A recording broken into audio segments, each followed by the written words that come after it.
This is He Knows His Sport, bringing you that heat and that fire. Again, da da da da da da tachaka, da da da da da da tachaka.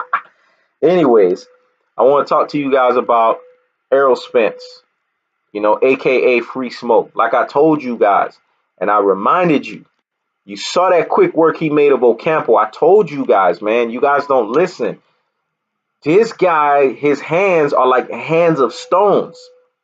This boy is bad, man. And that's why I was telling everyone, I don't want to see him and Terrence Crawford fighting right now. Because if he fights Terrence Crawford, yes, I said it and I will say it again. He's going to make quick work of that boy.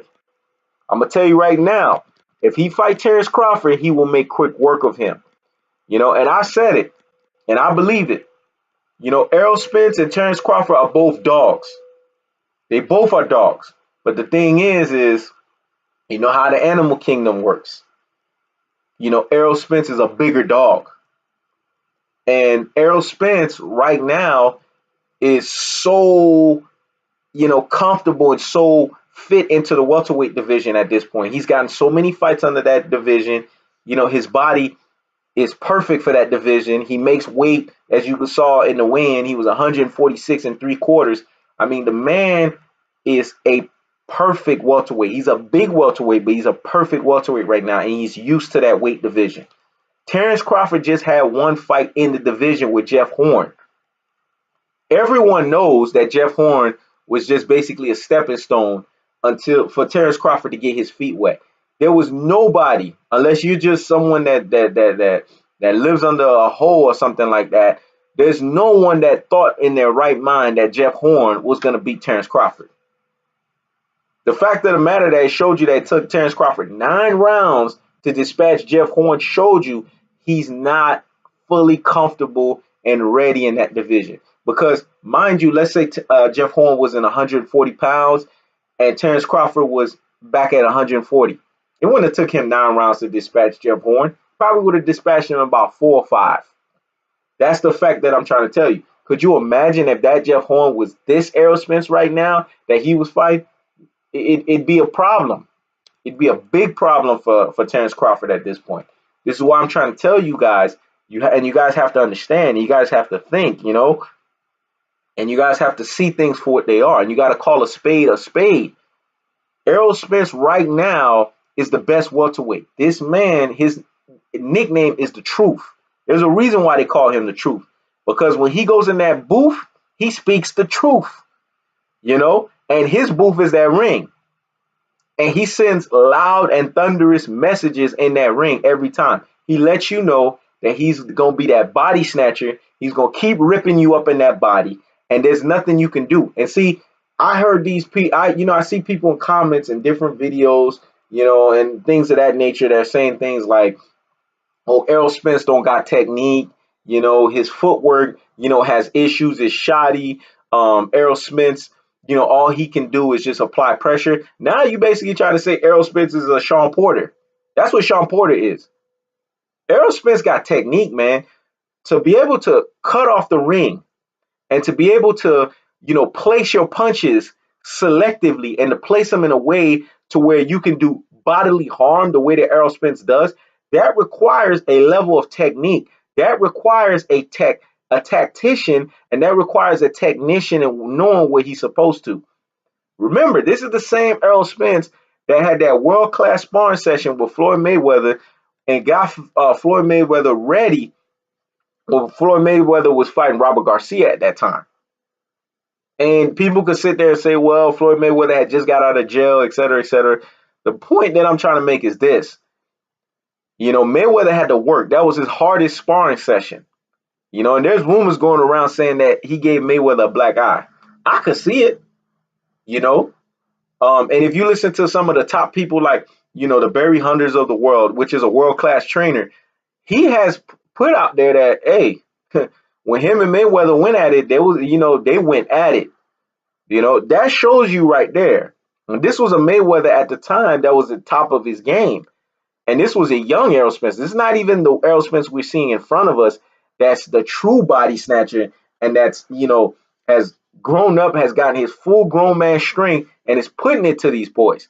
We're talking about Errol Spence at that time that was a lot younger, that was taking it to Floyd, and we've heard Errol Spence, dropping Adrian Broner, in sparring. So that's well documented and is well known. Go look at these other videos, where some of these top people like the Barry Hunters of the worlds, and Al Heyman's partner, that guy, when he's sitting there and they asked him questions about, that sparring match between Errol Spence and Adrian Broner, you go see what they had to say. The bottom line is this, Errol Spence right now is the man to beat in the welterweight division. And again, I said it in the previous video, and I'm going to say it again. I don't want to see Errol Spence and Terrence Crawford meet each other until May of 2020. Reason being is not because of Errol Spence, it's because Terrence Crawford needs time to get ready. Errol Spence don't need to get ready because he stay ready. And I'm not saying that that's not the case for Terrence Crawford. Terrence Crawford is a dude that stays ready too. He is a dog. But the problem is he's a smaller dog trying to fight a bigger dog. He's a true 140 that's trying to get comfortable to 147, whereas Errol Spence is a big 147 that's been 147. You see the difference? This is why you guys need to stop getting caught up into this. Oh, Terrence Crawford made this quick work of Jeff Horn. I don't think nobody could beat him because he has boxing skills.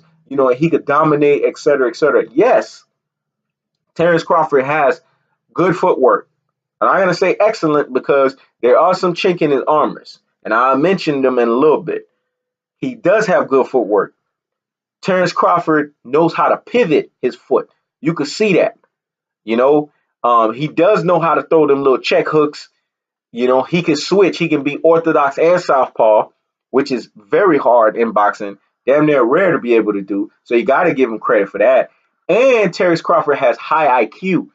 Since Mayweather, there's been two guys that I've seen in the ring that has this ring generalship where they have enough IQ. Even late in fights, you see that IQ manifest, and this is how they're dispatching guys. That's Terrence Crawford and Errol Spence. Yes, Errol Spence has a lot of boxing IQ, and anyone that truly knows boxing and that's a boxing connoisseur will understand that. You have to look at things deeper than what they are. You can't just be looking at, oh, this guy's placing big shots and this guy's landing big shots. You can't look at that. Or, oh, this guy, all he does is he just rips the body. The reason why Errol Spence just shows you one layer of his game is because I'm going to keep it real with you. He hasn't faced a level of competition to where he has to go into the tool shed and say, okay, let me bring out the footwork. Let me bring out, my ability to counterpunch. He hasn't had an opponent that worthy that could be able to do that. So to him, he goes to his current bread and butter, which is, hey, I'm stronger than you. I got hands of stones, and I'm going to body snatch you up. And I'm going to rip at your rib cage as much as I can until you piss blood and you can't handle it no more. And I don't blame him for that. If it's working, don't try to fix it at this point.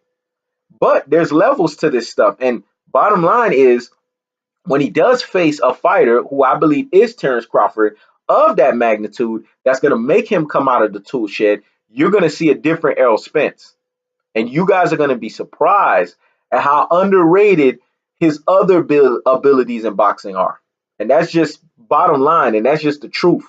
I'm telling you this right now. Just like that boy, his name is The Truth, Errol Spence got more in his tool shed than you guys have been led to believe.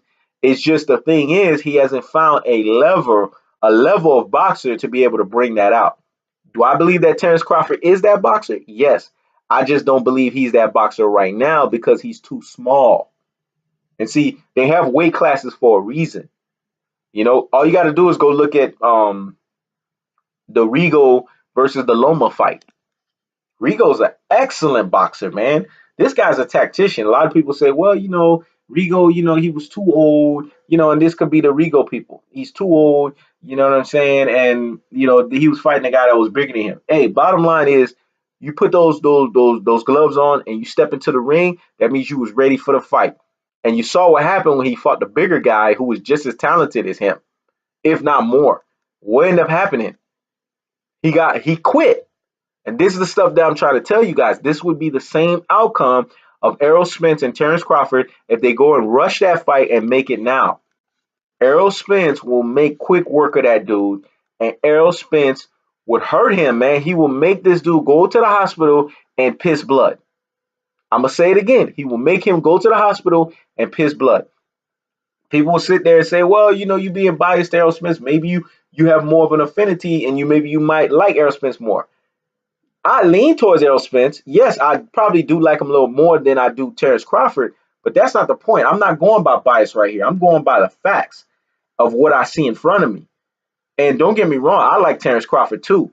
To me, those are the two dogs in the division.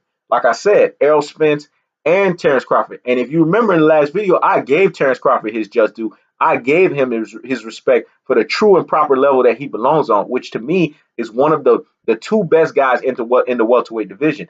I just feel at this point he needs minimum 3, but I would say to be comfortable, 4 to 5 more fights before his body gets fully accustomed to the welterweight division and for him to go one-on-one against Errol Spence. Then by May 2020, I feel confident that that'll be more of a 50-50 fight that you guys are promoting and pushing out. Right now, it's not 50-50. Right now, to me, it's 80-20 Errol Spence. I'm just keeping it real because he ain't ready for that boy right now. But in another, 2 years, give it about May 2020, Terrence Crawford will be ready. His body will be filled out. He'll be a true 147 at that time, and he will have fought enough level of competition to basically say, hey, there's credibility to him being able to fight Errol Spence. So I'm just saying, let this stuff play out.